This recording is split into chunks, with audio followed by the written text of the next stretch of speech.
ప్రభువైన యేసుక్రీస్తు యొక్క పరిశుద్ధ నామములో మీ అందరకు అమలాపురం హౌసింగ్ బోర్డ్ క్రీస్తు సంఘము మరియు కాకినాడ బాపూజీ నగర్ క్రీస్తు సంఘముల తరపున సత్య సువార్త అనే మా టీవీ ప్రసారాలకు స్వాగతం తెలియజేస్తూ ఉన్నాను.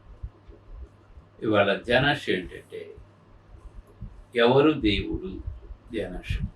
ప్రార్థన చేస్తాం.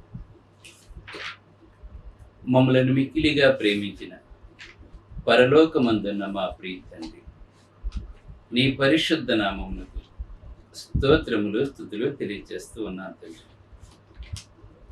ఇవాళ ఎవరు దేవుడు అనే అంశం మీద మాట్లాడుతూ ఉండగా నాయన నీవే నాతో ఉండి మాట్లాడి నీ జ్ఞానంతో నన్ను నింపమని, ఎవరు దేవుడో మా ప్రియులందరూ తెలుసుకోవటానికి ఈ ప్రసంగం సహాయపడేలా చేయమని వినయపూర్వకముగా యేసు క్రీస్తు యొక్క పరిశుద్ధ నామంలో ఈ ప్రార్థన చేయుచున్నాను తండ్రి, ఆమేన్. ధ్యానాశం ఏంటంటే ఎవరు దేవుడు ధ్యానాశం. ఈ లోకంలో అనేక మంది అనేక రకాలుగా అనేక మంది దేవుళ్ళను కొలుస్తూ ఉన్నారు. అంటే దాని అర్థం ఏంటి? ఎవరికి ఇష్టం వచ్చిన దేవుని వాళ్ళు సెలెక్ట్ చేసుకోవచ్చు దాని అర్థం. ఇప్పుడు దేవుడు ఒక్కడే అనుకోండి, ప్రపంచం అంతా కూడా ఒక్క దేవుణ్ణే ఆరాధించాలి, ఆ ఒక్క దేవుణ్ణే కనపరచాలి, ఆ ఒక్క దేవుణ్ణే స్తుతించాలి. కానీ ప్రపంచం మొత్తాన్ని ఏ దేవుడైతే నిర్మించాడో ఆ దేవుని మాత్రమే ఆరాధించాలి, ఆ దేవుడే నిజమైన దేవుడు. ఈవేళ మనకు ఒకడే సూర్యుడు ఉన్నాడు, ఒకడే చంద్రుడు ఉన్నాడు. అంటే ఈ ప్రపంచాన్ని ఒక్క దేవుడు మాత్రమే సృజించాడు అనటానికి దేవుడు ఒక సూర్యుని మాత్రమే, ఒక చంద్రుని మాత్రమే సృజించాడు దేవుడు. ఒకవేళ దేశానికి ఒక దేవుడు ఉన్నట్లయితే ఒక్కొక్కరికి ఒక్కొక్క సూర్యుడు ఉండాలి. కనుక దేవుడు ఒకడే గనక ఆ ఒక్క దేవుడినే మనం అందరము కూడా ఆరాధించాలి. కానీ వేళ భారతదేశంలో అనేక మంది దేవుళ్ళుగా పిలువబడుతున్నారు. ఎవరికి ఇష్టం వచ్చిన దేవుణ్ణి వాళ్ళు సెలెక్ట్ చేసుకుని వాళ్ళు ఆరాధించుకోవచ్చు. వాళ్ళకి ఆ స్వేచ్ఛ స్వాతంత్రాలు ఉన్నాయి. ఇంకా దేవుళ్ళే కాకుండా ఆవుల్ని దేవుడని చెప్పి అంటూ ఉంటారు, చెట్లను కొలుస్తూ ఉంటారు, పాములను ఆరాధిస్తూ ఉంటారు. ఈ ప్రకృతిలో ఇంకా అనేకమైన వాటిని ఆరాధించడం మనం చూస్తూ ఉన్నాము. దేవుడు ఈ సృష్టిలో ఉన్న దానంతటిని కూడా మానవుని శ్రేయస్సు కొరకు నిర్మించాడు. ఇది ప్రతి మానవుడు తెలుసుకోవాలి. సృష్టిలో ఉన్నది ఏది కూడా దేవుడు కాదు. దేవుడు అంటే లయము కానివాడు, నిన్న నేడు నిరంతరము ఉండేవాడు దేవుడు. చాలామంది తెలుసుకోవాల్సిన విషయం ఏంటంటే దేవుడు అంటే సజీవుడు, లయము కానటువంటి వాడు, అత్యంత జ్ఞాని, సర్వాంతర్యామి. చూడండి, ఆయన లేని చోటు అంటూ కూడా లేదు.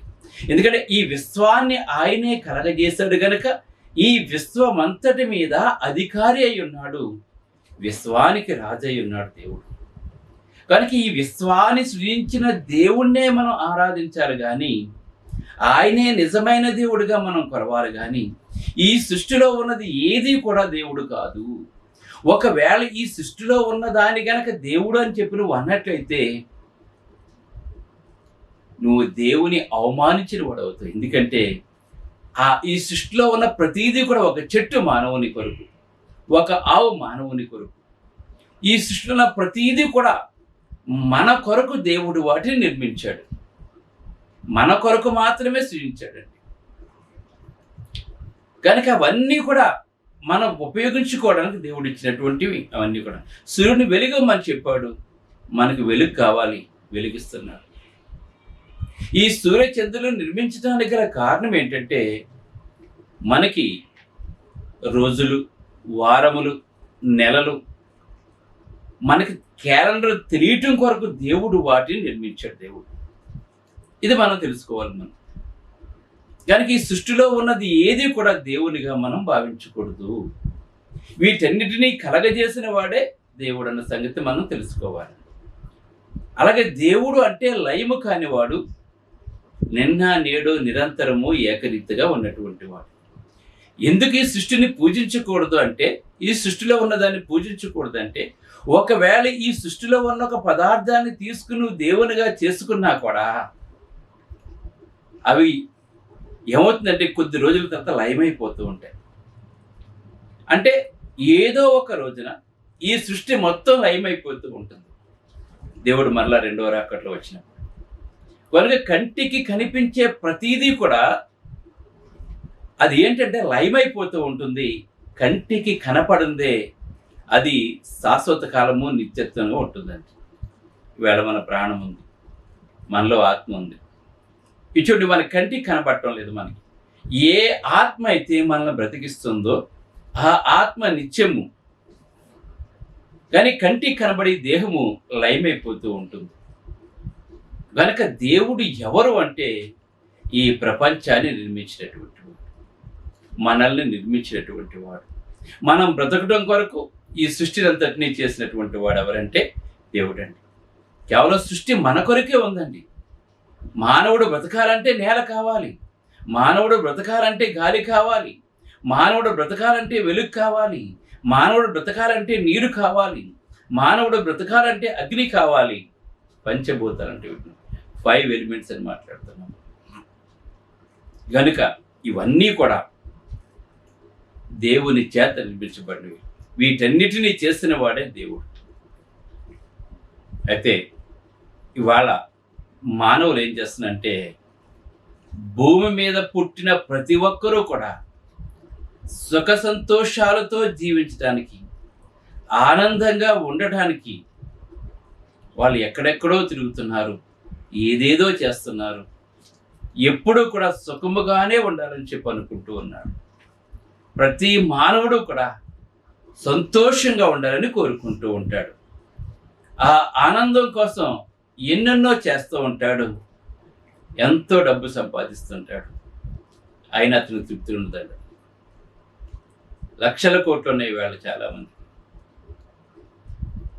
పరిగెడుతున్నారు, ఇంకా సంపాదన కొరకు పరిగెడుతున్నారండి. కొంతమంది అయితే పేదరికంలో పుట్టి పేదరికంలోనే చనిపోతూ ఉన్నారు. సుఖాల కోసం మనిషి పడే ప్రయాసలో ఆవగించంతైనా సరే మనల్ని ఎవరు సృజించారు, ఎందుకు సృజించారు, ఈ భూమి మీద మనం ఎందుకు ఉన్నాం అని ఎవరైనా సరే ఆలోచించినట్లయితే ఆ దేవుడు ఎవరో తెలుసుకోగలరు.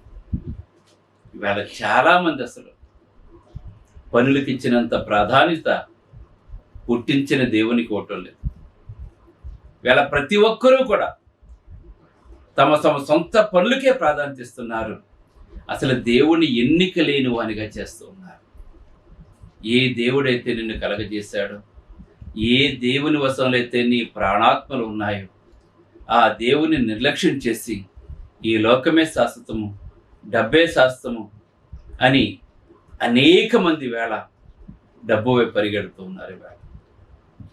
కానీ మన ప్రాణం ఇచ్చినటువంటి వాడు దేవుడని, మళ్ళా ప్రాణాన్ని తీసుకునేవాడు కూడా దేవుడని, మరణించిన తర్వాత కూడా మనిషి సజీవంగా ఉంటాడని, ఆత్మ సజీవంగా ఉంటుందని, ఆ ఆత్మ మళ్ళా తిరిగి దేవుని వద్దకు వెళ్ళాలంటే మానవుడు భూమి మీద ఉండగానే దేవునితో కలిసి జీవించవలసిన వాడనే సత్యాన్ని ఈవేళ అనేక మంది తెలుసుకోలేకపోతున్నారు. ఆ సత్యాన్ని బైబిల్ తెలియజేస్తూ ఉందండి. ఎవరు దేవుడో బైబిల్ తెలియజేస్తూ ఉంది. ఎందుకు ఆరాధించాలో బైబిల్ మనకు తెలియజేస్తుందండి.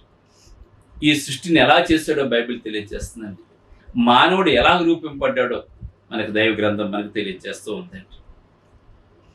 సరే, దేవుడు దేవుడు అంటున్నారు.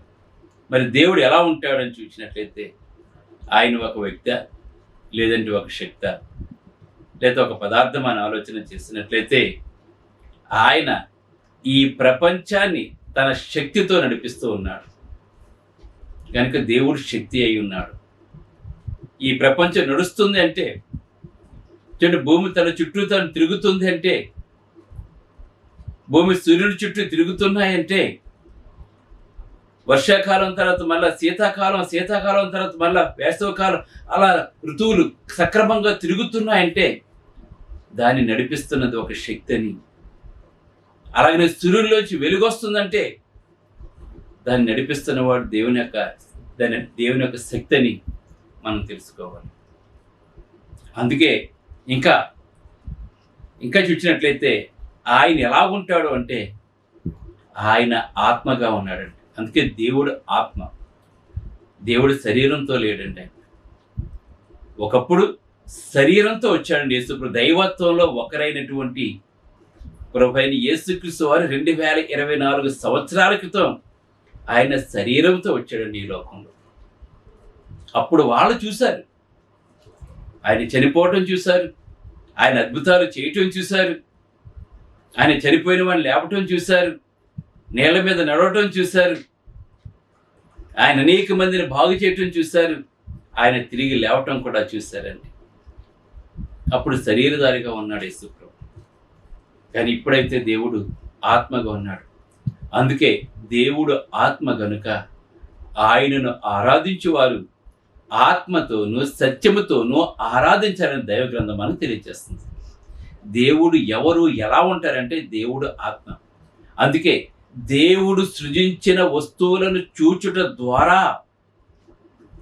ఆయన నిత్యశక్తి ఏ విధంగా ఈ ప్రపంచాన్ని నడిపిస్తుందో మనకు తెలుస్తుందని చెప్పి రోమీయులకు రాసిన పత్రికలో అపోస్తుడైన పౌలు గారు మనకు తెలియజేస్తూ ఉన్నాడు. అందుకే ఆ దేవుని గురించి దైవగ్రంథం ఏమని తెలియజేస్తుందంటే, తిమోతికి రాసిన మొదటి పత్రిక 1వ అధ్యాయము 17వ వచనం చూసినట్లే ఆయన సకల యుగములలో రాజయుండి, గమనించండి, సకల యుగాలలో, యుగాలంటే మోషే యుగము, పితరుల యుగము, అలాగనే క్రీస్తు యుగం. ఫస్ట్ పితరుల యుగం అండి. అంటే ఆదాము దగ్గర నుంచి మొదలుకొని మోషే వచ్చే వరకు కూడా అది పితరుల యుగంగా పిలువబడింది. అలా మోషే పెద్దవాడైనప్పుడు దేవుడు అతన్ని పిలుచుకొని ధర్మసేనాయ కొండ మీద ధర్మశాస్త్రం ఇచ్చినప్పుడు అక్కడి నుంచి మళ్ళా మోషే యుగం ప్రారంభించబడింది. యేసుప్రభు వారు వచ్చే వరకు. యేసుప్రభు వారు సిలువేయబడి సమాధి చేయబడి తిరిగి లేచి పరలోకానికి వెళ్ళిపోయిన తర్వాత క్రీస్తు యుగం మొదలు పెట్టబడిందండి. 3 యుగాలు మనకు కనపడుతున్నాయి. పితరుల యుగము, మోషే యుగము మరియు క్రీస్తు యుగం. ఇప్పుడు మనం అందరము కూడా క్రీస్తు యొక్క యుగంలో ఉన్నాం. అందుకే అప్పుడైనా ఇప్పుడైనా ఎప్పుడైనా కానీ దేవుడు సకల యుగములలో కూడా రాజయుండి అక్షయుడు, అంటే ఎప్పుడు ఉండేవాడండి. ఆయన ఎప్పుడు ఉంటాడండి. ఆయన అక్షయుడు. క్షయం అంటే కుళ్ళిపోయేదని, పాడైపోయేది, నశించిపోయేది. క్షయం అంటే అక్షయుడును అదృశ్యుడును కనపడ్డాడు దేవుడు ఎవరికి కూడా. మనం దేవుని మనం చూడలేము. దేవుణ్ణి మనం ఎందుకు చూడలేము అంటే, ఈ శరీరంతో ఉన్న ఏ ఒక్కడు కూడా దేవుణ్ణి చూడలేడు. దేవుణ్ణి చూడలేడండి. దేవుణ్ణి చూడాలి అంటే ఆయన 2వ రాకడలో వచ్చినప్పుడు, ఆయన తీర్పు తీర్చినప్పుడు, అప్పుడు తర్వాత చూస్తాం మనం దేవుణ్ణి. అంతవరకు మనం దేవుణ్ణి చూడలేమండి. ఈవేళ ఏదో ఒక ప్రతిరూపాన్ని చేసుకుని అది దేవుడు అనుకుని దానిని చూడటానికి 2 కళ్ళు సరిపోవట్లేదని మాట్లాడుకోవటం ఉంటాం. అది కేవలం ఒట్టి విగ్రహం మాత్రమే. కానీ దేవుడు అదృశ్యుడు, కంటికి కనపడ్డండి దేవుడు. కానీ మరి దేవుడు ఉన్నాడని ఎలా తెలుస్తావు? కంటికి కనపడకపోతే దేవుడు ఉన్నాడని ఎలా నమ్ముతావు అంటే, ఆయన నిత్యశక్తి, దైవత్వము, జగదుత్పత్తి మొదలుకొని ఆయన సృజించిన వస్తువులను తేరగా చూడుట ద్వారా, గమనించడం ద్వారా ఆ దేవుడు అంటే ఏంటో తెలుసుకుంటూ ఉంటారు. అది ఆయన నిత్యశక్తియు, దేవత్వమును, జగదుత్పత్తి మొదలుకొని ఆయన సృజించిన వస్తువులను చూచుట ద్వారా దేవుని యొక్క గొప్పతనాన్ని, దేవుని యొక్క ఉనికిని నువ్వు కనుగొంటావు. అందుకే ఆయన సకల యుగములలో రాజయుండి అక్షయుడును అదృశ్యుడును అద్వితీయుడగు దేవునికి మనం ఎప్పుడు కూడా ఘనతయు మహిమయు యుగ యుగములు కలుగునగాకని మాట్లాడుతున్నాడు పౌలు గారు. ఆయనకే యుగ యుగాలు మహిమ కలగాలి. ఇంకే నాకు ఇష్టం వచ్చిన దేవుడిని సెలెక్ట్ చేసుకుంటానంటే నీకు చూడాలి, దేవుడు ఒక్కడే. దేవుడు అంటే తండ్రి కుమార పరిశుద్ధాత్మ ఒకడిగా పిలువబడుతున్నాడు దేవుడు. ఇది బహువచనం. ఇది ఆ దేవుణ్ణి మాత్రం మనం ఆరాధించాలి. కానీ నా ఇష్టం వచ్చిన మానవుని చేసుకుంటానని అంటే దాని యొక్క పరిణామాలు నీవు మరణించిన తర్వాత నీకు తెలుస్తూ ఉంటుందండి. ఇవాళ చదువులకు ఒక దేవుడు, బలానికి ఒక దేవుడు, ధనానికి ఒక దేవుడు మనం చూస్తున్న ఈ లోకంలో మనం. కానీ దేవుడు ఒక్కడే. ఆ దేవునే మనము ఆరాధించాలని చెప్పి దేవగ్రంథం తెలియజేస్తుంది. దేవుడు మనిషిని చేశాడు కదా, మనిషి కూడా దేవుణ్ణి చేసుకున్నాడు. ఇవాళ ఎంత దారుణం చూడండి. దేవుణ్ణి మనిషిని చేశాడు, మట్టితో చేసి మనం చేశాడు దేవుడు. మళ్ళీ మానవుడు ఏం చేస్తున్నాడు? ఒక మట్టిని చేసి మట్టిని దేవుడిగా పూజిస్తూ ఉన్నారు. మనల్ని మట్టితో చేశాడు దేవుడు. ఫస్ట్ జగట మట్టితో చేశాడు దేవుడు. తన జీవవాయువుని వదగన్నాడు జీవాత్మ. అయితే ఈ నరుడు కూడా మట్టితో బొమ్మ చేస్తున్నాడు, కానీ జీవవాయువు వదలేస్తున్నాడు. వదలేకపోతే అందరూ ఊదినా కూడా దాంట్లో శక్తి లేదండి. మనకు ఆ శక్తిని దేవుడు ఇవ్వలేదండి. కానీ దానిని దేవుడిగా చాలామంది భావిస్తున్నారు. తండ్రి కుమారుని కనగలడు, కానీ కుమారుడు తండ్రిని కనగలడా? ఇది మనం ఆలోచన చేయవలసిన వారమే నమ్మను. గనుక పైగా ఊరికి ఒక దేవుడు ఉంటాడు, దేశానికి ఒక దేవుడు ఉంటాడు, గ్రామానికి ఒక దేవత ఉంటుంది. మనం చూస్తున్నాం. కానీ ఆయన ఒక్కడే దేవుడు. ఆ ఒక్క దేవుడినే మనము ఆరాధించాలి. పైగా ఈ లోకంలో వల్ల బాబాలు దేవుళ్ళే ఇంకా అనేక మంది పుట్టుకొచ్చేస్తున్నారండి మనకి. ఇలా ఎందుకు జరుగుతుంది అంటే దేవుడు ఎవరో ఖచ్చితంగా తెలియలేకపోవటం. ఇంతమంది దేవుళ్ళను మనుషులు ఆరాధిస్తున్నారు అంటే ప్రపంచంలో ఎందుకు ఇలా జరుగుతుంది అంటే ఎవరు దేవుడు ఖచ్చితంగా వాళ్ళకు తెలియదు కనుక వాళ్ళు తమకి ఇష్టమైన వాటిలో దేవుడిని చూసుకుంటూ ఉంటున్నారు. కానీ అవి దేవుళ్ళు కాదండి. తనకిష్టం వచ్చిన దాంట్లో దేవుడిని నేను చూసుకున్నాను, దేవుడు అంగీకరించినట్టు, దేవుడు యాక్సెప్ట్ చేయడానికి గమనించాలి మనం. ఊహ ఎప్పుడు ఊహే, నిజం ఎప్పుడు నిజమని చెప్తుంది దేవుడు. ఊహలో మనం ఊహించేసుకుంటే దేవుడని ఊహించుకోకూడదని మనం.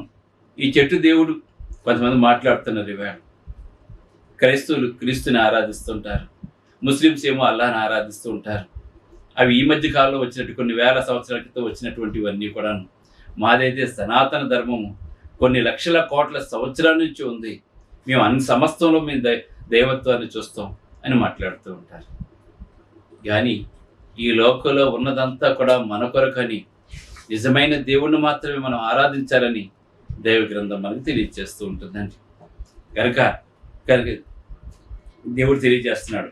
ద్వితీయోపదేశకాండము 6వ అధ్యాయము 4-5 వచనాలు చూసినట్లయితే, ఇశ్రాయేలు వినుము, మన దేవుడైన యెహోవా అద్వితీయుడగు యెహోవా గనుక నీ పూర్ణ హృదయముతోను, నీ పూర్ణ ఆత్మతోను, నీ పూర్ణ శక్తితోను నీ దేవుడైన యెహోవాను ప్రేమించాలని చెప్పి ఇక్కడ దేవుడు తెలియజేస్తున్నాడు. కనుక మత్తయి సువార్త 4:10 చూసినట్లయితే, సాతాను నా పాదాలకు నమస్కారం చేసి సాష్టాంగ పడితే ఈ లోకరాజ్యాలను నీకు ఇచ్చేస్తానని చెప్పినప్పుడు, దైవత్వంలో ఒకరైన ప్రభు అయిన యేసుక్రీస్తు వారి శరీరధారిగా ఉన్నప్పుడు ఏమన్నాడంటే, ప్రభు అయిన నీ దేవునికి మొక్కి ఆయనను మాత్రమే సేవించాలని చెప్పి అక్కడ సాతానుకు కౌంటర్ ఇచ్చినట్లుగా మనం చూస్తూ ఉన్నాం. మనం గమనించండి. అందుకే నిజమైన దేవుణ్ణి మాత్రమే మనం ఆరాధించాలి. ఆరాధన అనేది ఒక దేవునికే న్యాయసమ్మతంగా చెందుతుంది. ఆయనే ఆరాధనకు పాత్రుడు. ఊహామాత్రుడికి కానీ జీవించి ఉన్న వ్యక్తికి కానీ మనం ఆరాధన చేయకూడదు. ఇది మనం అందరము కూడా తెలుసుకోకూడదండి. తమిళనాడులో సినిమా యాక్టర్లు కూడా గుళ్ళు కట్టేసి వాళ్ళని దేవుళ్ళుగా ఆరాధిస్తున్నారంటే, దేవుడు అంటే సృజించినటువంటి వాడు, దేవుడు సృష్టించేవాడు, దేవుడు మనకి బ్రతకడానికి కావాల్సిన సమస్తాన్ని అనుగ్రహించేవాడే దేవుడు అండి. దేవుడు సృజిస్తాడు. దేవుడు ఇది మనం అందరం తెలుసుకోవాలి. ఇక్కడ ఇంకా చూసినట్లయితే ఇంకోటి మాట్లాడుతున్నాడు. అందుకే అపోస్తుల కార్యములు 17వ అధ్యాయం 29వ వచనం చూసినట్లయితే, కాబట్టి మనము దేవుని సంతానమై ఉండి మనుష్యుల చమత్కార కల్పనల వలన మల్చబడిన బంగారమునైనను వెండినైనను రాతినైనను దేవత్వం పోలి ఉన్నదని తలంపకూడదని చెప్తున్నాడు దేవుడు. ఈవేళ ఈ లోకంలో చూసినట్లయితే వెండిని, బంగారాన్ని, రాతిని అందులో ఒక బొమ్మ చేసి దేవత్వం చెప్పంటున్నారండి. దేవుణ్ణి మనం సృజించలేము. మనం దేవుడు ఆత్మయ్య ఉన్నాడు. మనం అలాగ ఒక విగ్రహాన్ని కనుక చేసి ఇది దేవుడు అంటే అది విగ్రహంగానే ఉంటుంది తప్ప విగ్రహం ఎప్పటికీ దేవుడు కాదండి. దేవుడు సృజించిన పదార్థాల్లో ఆ వెండి, బంగారము, రాయి కూడా ఒక పదార్థమే. పదార్థానికి ఎటువంటి శక్తి కూడా లేదండి. ఆ దేవుని కొంత శక్తి అండి. కనుక ఏ దేవుడైతే మనం సృజించాడో ఆ దేవుణ్ణి మాత్రమే మనం ఆరాధించాలి. అందుకే రోమిలకు రాసిన పత్రిక 1:20లో ఆయన అదృశ్య లక్షణం, దేవుని యొక్క లక్షణాలు, అదృశ్య అంటే కనపడిన దేవుని యొక్క లక్షణాలు అనగా ఆయన నిత్యశక్తియు, దేవత్వమును, జగదుత్పత్తి మొదలుకొని సృష్టింపబడిన వస్తువులను ఆలోచించడం వలన మనకు తేటబడుచున్నది అని చెప్పి మాట్లాడుతున్నాడు. ఇంకా కొలసి 2:9లో చూసినట్లయితే ఏలైనగా దేవత్వం యొక్క సర్వ పరిపూర్ణత శరీరముగా క్రీస్తునందు నివసిస్తుంది. గమనించండి, దేవత్వం యొక్క సర్వ పరిపూర్ణత మనకి ఎవరిలో కనబడుతుందంటే క్రీస్తులో కనబడుతుంది. కనుక క్రీస్తు ద్వారా దేవుణ్ణి మనం తండ్రి అయిన దేవుణ్ణి ఆరాధించవలసిన వారమై ఉన్నాం. క్రీస్తు లేనప్పుడు క్రైస్తవులకు దేవుడేడని మాట్లాడుతున్నాడు. క్రీస్తు ఈ లోకంలోకి రానప్పుడు యెహోవా దేవుడిగా పిలువబడ్డాడు. ఆయన తండ్రి అయిన దేవుడిగా పిలువబడ్డాడు. ఇప్పుడు కూడా యేసుప్రభు ద్వారా తండ్రి అయిన దేవుడికే మహిమ కలుగుతుందన్న సంగతి ఈ ప్రపంచంలో ఉన్న ప్రతి ఒక్కరూ కూడా తెలుసుకోవాలండి. అందుకే ఫిలిప్పీయులకు రాసిన పత్రిక 1వ అధ్యాయము 2వ అధ్యాయము 9-11 చూసినట్లయితే, అందుచేత పరలోకమందున్న వారిలో కానీ, భూమి మీద ఉన్నవారిలో కానీ, భూమి కింద ఉన్నవారిలో కానీ ప్రతి మోకాలు యేసు నామాన్ని వంగి తీరాలి తండ్రి అయిన దేవుడు ఆజ్ఞాపించాడండి. వేళ మనకి దైవత్వంలో ఒకరైనటువంటి తండ్రి అయిన దేవుడు ఏం చెప్తున్నాడో తెలిసి వేళ ప్రపంచంలో ప్రతి ఒక్కరికి ఏం తెలియజేస్తాడంటే, పరలోకమందున్న వారిలో కానీ, భూమి మీద ఉన్నవారిలో కానీ, భూమి కింద ఉన్నవారిలో కానీ ప్రతి వారి మోకాలు యేసు నామములో వంగినట్లును, ప్రతి వారి నాలుకయు తండ్రి అయిన దేవుని మహిమార్థమై యేసుక్రీస్తు ప్రభువుని ఒప్పుకోవాలండి. ప్రతి ఒక్కరు ఒకరు ఒప్పుకున్నట్లును దేవుడు ఆయనను అధికముగా, యేసుప్రభువును అధికముగా హెచ్చించి ప్రతి నామమునకు పైనామంగా ఆయన అనుగ్రహించాడండి. వాడు తండ్రి అయిన దేవుడే ప్రభు అయిన యేసుక్రీస్తుని హెచ్చించాడండి. ఎవరైతే ప్రభు అయిన యేసుక్రీస్తుని దేవుని కుమారుడుగా విశ్వసిస్తారో వారి ద్వారా తండ్రి అయిన దేవుడు కనపరుస్తున్నాడు. కనుక పరలోకమందు ఉన్న వారిలో కానీ, భూమి మీద ఉన్నవారు, భూమి కింద ఉన్న వారిలో ప్రతి మోకాలు కూడా యేసుక్రీస్తు నామాన్ని వంగాలని చెప్పి దేవుడు మనకు తెలియజేస్తున్నాడు. ఎందుకంటే అపోస్తలుల కార్యం 17:28లో మనం ఆయన యందు బ్రతుకుచున్నాము, ఉనికి కలిగి ఉన్నాము, చలిస్తున్నాము, మనం ఆయన సంతానం. అంతే, ఇంకంతగానే చెప్పాల్సింది ఏమి లేదండి. ఈవేళ మనం బ్రతికిస్తున్నటువంటి వాడు ఆయన. ఈవేళ సజీవంగా ఉనికిలో ఉన్నటువంటి దానికి కారణం ఆయనండి. ఆయన ద్వారా మనం చలిస్తున్నాం కనుక మనం ఆయన సంతానం. కనుక ఆ నిజమైన దేవుణ్ణి మనం ఆరాధించవలసిన వారమే అన్నాం. మనం ఈ దేహం దేవుడిచ్చానుక ఈ దేహంతో ఉన్నంత వరకు కూడా ఈ దేహంతో దేవునికి మనం మహింపరచాలి. ఆత్మ అయిన దేవుడిని ఆత్మతో సత్యంతో మనము ఆరాధించాలి. యేసుక్రీస్తు ద్వారా తండ్రి అయిన దేవుని కనపరచాలి. ప్రార్థన చేసుకుందాం. పరలోకమందున్న మా ప్రియ తండ్రి, పరిశుద్ధుడా, నీ పరిశుద్ధ నామమునకు స్తోత్రం. దేవుడు ఎవరు అనే విషయం క్లియర్గా తెలియజేస్తాను. నమ్మిన వాడు రక్షించబడతాడు, నమ్మని వానికి శిక్ష విధించబడుతుంది. కనుక ప్రతి మోకాలు యేసు నామములో వంగారని, ప్రతి నాలుక నీ మహిమార్థమై క్రీస్తు ద్వారా నేను కనపరచని వేళ మేము తెలుసుకున్నాం. కనుక నాయన దేవుడు ఆత్మ అన్నాడు. కనుక దేవుడు కంటికి కనపడ్డ అదృశ్య లక్షణాలు, జగదుత్పత్తి మొదలుకొని ఆయన్ని సృజించిన వస్తువులను చూచుడు ద్వారా మేము గమనిస్తున్నాం. కనుక నాయన మాకు ఈ సత్యాన్ని తెలియజేస్తుంది, స్థుతులు తెలియజేస్తూ ఇంకా అనేక మంది ఈ సత్యాన్ని తెలుసుకుని ఎవరు దేవుడో తెలియక తండ్రి కొట్టుమెట్లాడుతూ ఉండగా నాయన వారిని వెలుగులో నడిపించమని, ఈ వాక్యం ఉన్న ప్రతి ఒక్కరిని బలపరచమని అనేక మంది ప్రార్థనా సాయాన్ని కోరుచున్నారు తండ్రి. చాలా మంది ప్రార్థనా సాయాన్ని కోరుచున్నారు తండ్రి. వారి హృదయవాంఛలు తీర్చండి, ఆరోగ్యంలో గొప్ప చూపించండి, అనారోగ్యాలను బలపరచండి, ఆర్థిక సమస్యలు లేవనెత్తండి, బిడ్డల గురించి, ఉద్యోగాల కొరకు, వివాహాల కొరకు అలా అందరి గురించి ప్రార్థన చేస్తున్న దయ చూపించి ఇది ఆశలు చేస్తున్న సాయం బాగా దీవించి నీ చిత్తమైతే అనేకమైన సత్యమైన సంగతి చెప్పడం నీ ఆత్మతో శక్తితో బలంతో నింపమని క్రీస్తునామమున వేడుకుంటున్నాను తండ్రి. ఆమేన్. మీ అందరికీ వందనములు. God bless. బ్రదర్ జార్జ్ రాజు వారా, church of Christ, housing board, Amalapuram, near KIMS medical college, Konaseema district, 532001. Mobile number 9848730355, 9293317487. Email ID georgerajuvara@gmail.com. Website www.helpingforpoor.com.